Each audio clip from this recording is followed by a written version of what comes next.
Sometimes you can cry out for help. Jesus lifted up his voice. Eloi, Eloi, lama sabachthani. My God, why hast thou forsaken me? And you know what? Even at that, heaven didn't answer. And was Jesus committing sin? What evil did he do?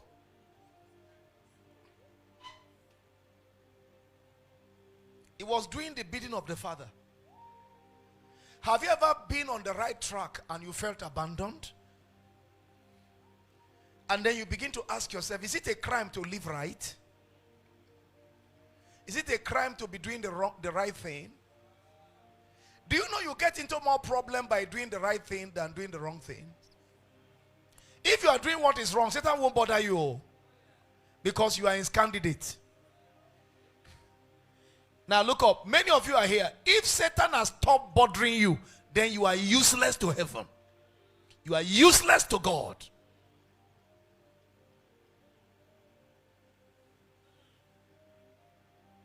The only reason why Satan is still attacking you is because you have something worth protecting. You have something that heaven values. You have something that is precious, that you should guard with your life. That's why he's bombarding you and throwing all his gut at you, so that you can lose that thing. Jesus said the persecution arose because of the word, because of the treasure of heaven, the life of God. I have good news for those who have refused to give up.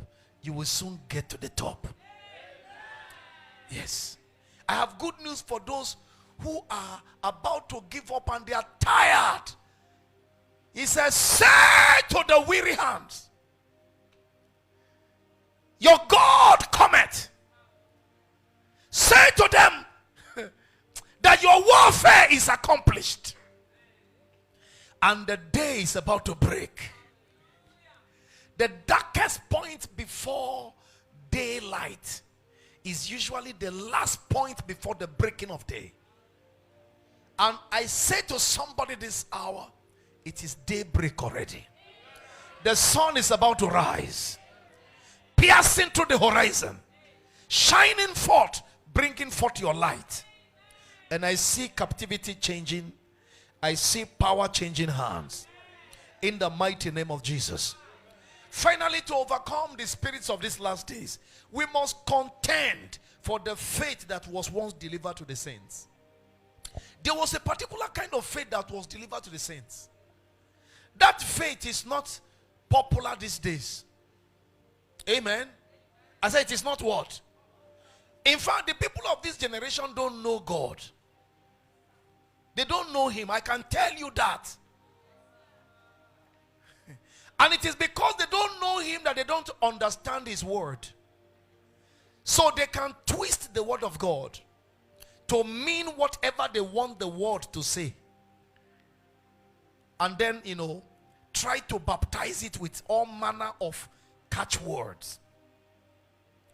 There was a dear lady who sang a song that made waves some years ago.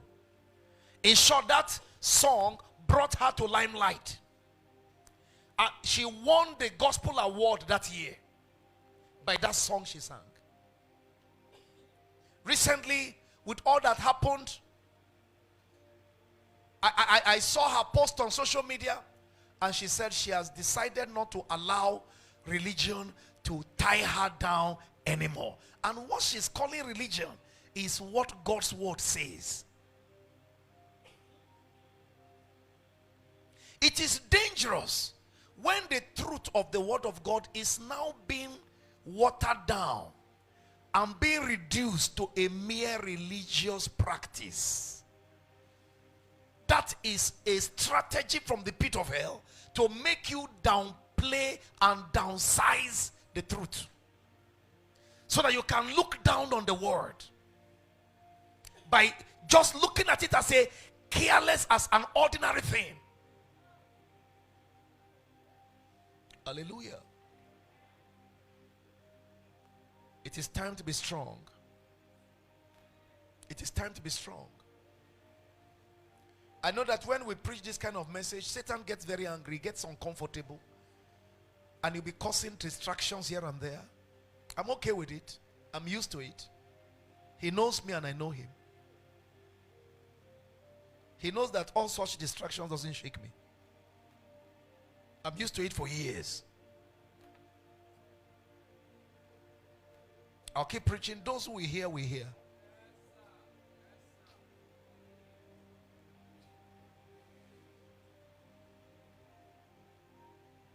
I'll be closing with this.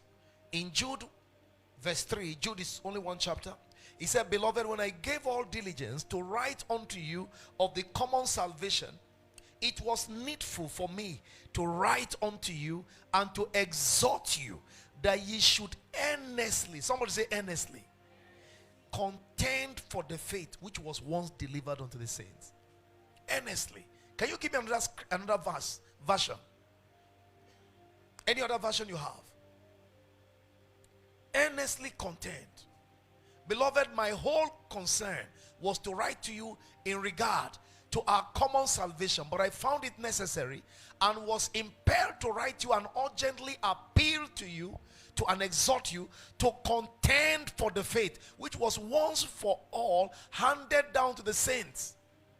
The faith which is that sum of Christian belief which was delivered verbally to the holy people of God. That's amplified. Can you give me New Living Translation if you have? Contend for the faith. Dear friends, I had been eagerly planning to write to you about the salvation we all share. But now I find that I must write about something else, urging you to defend the faith that God has entrusted once for all time to his holy people. So, contending also involves defending. There is something to protect. Amen. There's something to what?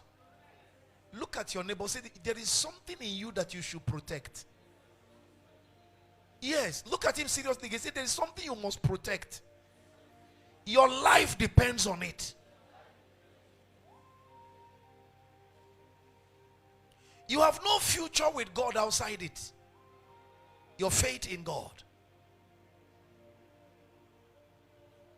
He said the elders obtained a good report by it. And by that faith we have understanding. You know, we live in a generation that people are confused. There's no understanding. They have degrees, they lack understanding. You have people with PhD who are confused.